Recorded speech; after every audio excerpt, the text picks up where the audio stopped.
और नमस्कार दोस्तों, हम उज्जवल निर्मल। थोड़ा सभी जानता नहीं कि बिहार में राजनीति के स्तर बहुत जोर शोर से बढ़ गई बा। और जब से बिहार विधानसभा चुनाव के बिगल फुका गई बा, तब से सरगर्मी सारा पार्टी में बढ़ चुकल बा। और पार्टी के कई कार्यकर्ता आ जे लोग प्रत्याशी बा मैदान में भी उतर चुकल बा। जन स्वराज के छपरा 118 विधानसभा के रघुवेंद्र प्रताप सिंह से हम सीधे वार्तालाप करे जा रहल बानी कि आखिर जब से जनसुराज में जुड़ल बारे तो छपरा में लगातार सक्रिय होके और छपरा खातिर का विकास के दावा कर रहल बारे और छपरा में के तरीके से विकास करिए। स्वागत बा रघुवेंद्र भाई, छोटा सा परिचय हमारा दर्शक लोग के दे दा। बहुत बहुत धन्यवाद।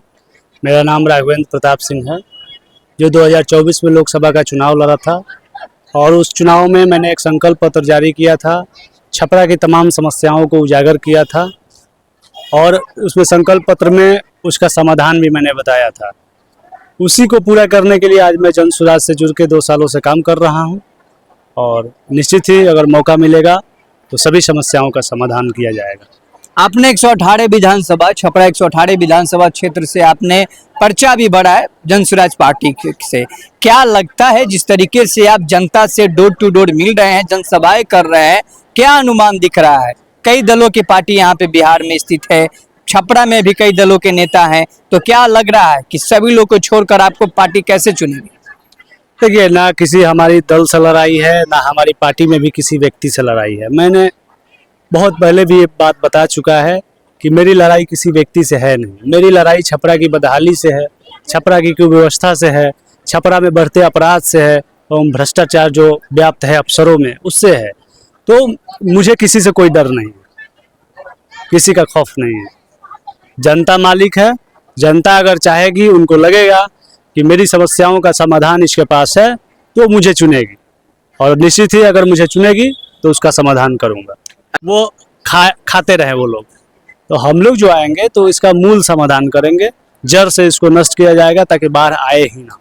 अजय प्रशांत कई पद यात्रा भी किए, कई जनसभाएं भी किए, लेकिन जनता का एक बड़ा प्रश्न दिख रहा है कि आखिर प्रशांत को लोग जनता क्यों वोट करे?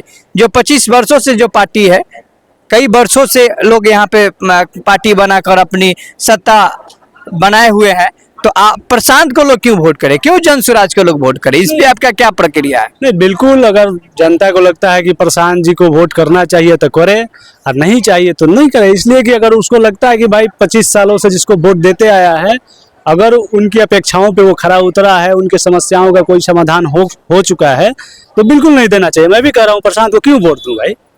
लेकिन अगर आपको लगता है कि जिन नेताओं को, जिन पार्टियों को आपने वोट दिया, अगर वो आपकी समस्याओं का समाधान नहीं किए, आपकी अपेक्षाओं पे खरा नहीं उतरे, तो एक नई पार्टी आई है, एक नई उम्मीद आई है जो आपके समस्याओं के समाधान के लिए प्रयास कर रहा है, तो बिल्कुल एक बार आजमाना चाहिए।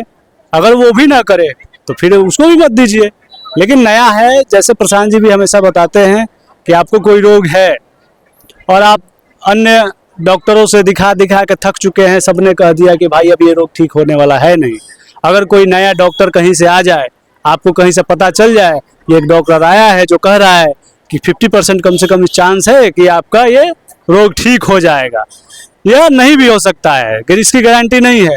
लेकिन अगर 50% की भी संभावना है तो आप उस स्थिति में क्या कीजिएगा? ट्राई तो जरूर कीजिएगा। वही जन स्वराज एक नई दवा है।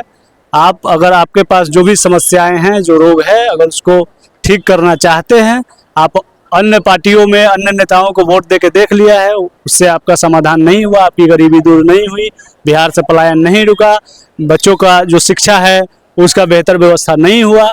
अगर आप चाहते हैं कि वो हो तो एक बार आजमाइए। अच्छा, हम एक और सवाल है आपसे कि लगातार देखा जा रहा है कि भारतीय जनता पार्टी के नेता, जेडीयू के नेता, जो बड़े बड़े खम्मा का जो नेता है, लोग प्रशांत के सवाल पूछने पर प्रशांत किशोर के बारे में, प्रशांत के बारे में चुप्पी साध दे रहे हैं। आखिर क्यों? कहीं ना कहीं देखिए, जो चोर होता है ना, उसको ही डर लगता है पुलिस से।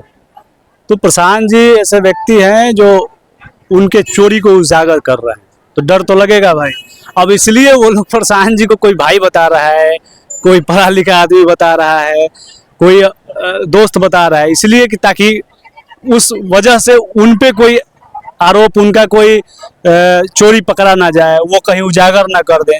तो ये तो डर है, प्रशांत का ये डर है अन्य पार्टी के नेताओं में, जो उनको अपना दोस्त और मित्र बताने लगे हैं। क्या लगता है कि प्रशांत आएंगे तो बिहार बदलेगा? बिल्कुल बदलेगा, प्रशांत आएंगे बदलेगा। इससे महत्वपूर्ण है कि जब तक बिहार की जनता नहीं बदलेगी, हम लोगों का सोच नहीं बदलेगा, वोट किसको देना है, क्यों देना है, ये नहीं हम समझेंगे, तब तक 1% क्या 10% भी आएंगे तो नहीं बदलेगा। प्रशांत जी भी ये हमेशा कहते हैं कि 1% या 10% आ जाए, जब तक बिहार के लोग नहीं सुधरेंगे तब तक कुछ बदलने वाला है नहीं। अच्छा, तो एक बड़ी सवाल आपसे पूछेंगे कि आप 118 विधानसभा क्षेत्र से हैं। हर विधानसभा में कम से कम प्रशांत किशोर जन स्वराज की पार्टी 5 आदमी, 6 आदमी, 8 आदमी, 7 आदमी, 4 आदमी दावा पेश किया है। क्या ऐसे अगर दावा पेश करने वाले व्यक्ति को कैसे चयन कर पाएंगे प्रशांत किशोर? वो नहीं कि अपराध मुक्त हमको नहीं चाहिए, जो अपराधी छवि के लोग हैं वो नहीं चाहिए, जो धनी बन है वो नहीं चाहिए, पढ़े लिखे को हमको चाहिए, जो हर वर्ग से जुड़े हैं उनको चाहिए। तो कैसे उसमें अपने डंडा पे जो तरजुई है उस तरजुई पे कैसे जोक पाएंगे कि वो व्यक्ति सही है? बिल्कुल, उसके लिए कुछ नियम, कुछ शर्तें बनी हुई है पार्टी में। तो उस नियम और शर्तों पे जो खरा उतरेगा उसी को टिकट मिलेगा।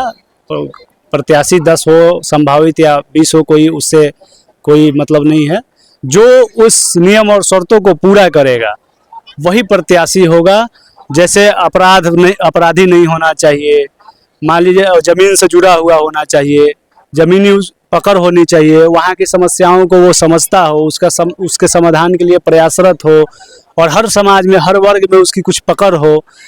सबसे बड़ा चीज़ है कि उसके अंदर बिहार को बदलने का जुनून और जज्बा हो। तो जो भी शर्त है, नियम है, उस पे काम चल रहा है, स्क्रीनिंग चल रहा है प्रत्याशियों का। उसमें जो फुल फिट बैठेंगे उन्हीं को टिकट मिलेगा। क्या ऐसे बगावत नहीं होगा अगर दूसरे प्रत्याशी को टिकट नहीं मिला तो? जब हम सबसे बेहतर को चुनेंगे तो फेलियर लोग बगावत करके ही क्या कर लेंगे, उनसे कुछ किसी को खौफ नहीं है। जिसका जमीन पे वजूद होगा उसके खिलाफ 10 खड़ा होए, 20 खड़ा होए, कोई मतलब नहीं है। हम तो तैयार है सबके लिए। तो क्या कहेंगे 118 विधानसभा के जनता के लिए? 118 छपरा विधानसभा के तमाम जनता जनार्दन को यही कहना चाहूँगा कि वोट की कीमत को समझिए, और वोट क्यों करते हैं आप इस चीज़ को समझिए। जब तक आप नेताओं से सवाल नहीं कीजिएगा, वोट अपने मुद्दों पे नहीं कीजिएगा, समस्याओं के समाधान के लिए नहीं कीजिएगा, उसको बता के नहीं कीजिएगा, कोई भी नेता नहीं आके ऐसे ही कोई काम कर देगा। जब आप सवाल कीजिएगा, उसको बताइएगा कि भाई हमारी ये समस्या है, इसको समाधान कर पाओगे, उसका समाधान पूछिए कि उसके पास कुछ है समाधान। अगर है तो उसको वोट दीजिए, नहीं है तो उसको वोट मत दीजिए। पार्टी, जाति, मुर्गा, पैसा, दारू के नाम पे वोट मत दीजिए। इस बार वोट बदलाव के लिए दीजिए, अपने बच्चों के शिक्षा और रोजगार के लिए दीजिए। जिसके पास विजन हो उसको वोट दीजिए। क्या है प्रशांत का चुनाव चिन्ह? प्रशांत किशोर जी नहीं, पूरे बिहार का चुनाव चिन्ह है स्कूल का बस्ता छाप। क्योंकि गरीबी से निकलने का रास्ता है स्कूल का बस्ता छाप, पलायन रोकने का रास्ता है स्कूल का बस्ता छाप, और बिहार में ही रोजगार देने का रास्ता है स्कूल का बस्ता छाप। अभी हमारे साथ रघुवेंद्र बातचीत कर रहे थे। रघुवेंद्र की जो विचारधाराएं हैं आप सभी ने, दर्शक भी सुना, और साफ तौर पे इन्होंने कहा कि बिहार के परिवर्तन के लिए प्रशांत है, छपरा के परिवर्तन के लिए जनता ने मुझे चुना तो मैं परिवर्तन का धारा करके दिखाऊंगा। आखिर चुनावी सभा होने जा रहा है, चुनाव किनको टिकट मिलेगा, जनता भी किनको वोट देगी, और कौन बनेगा मुख्यमंत्री, किसको मिलेगा सरताज, ये देखना बाकी रहेगा। जय हिंद, जय भारत।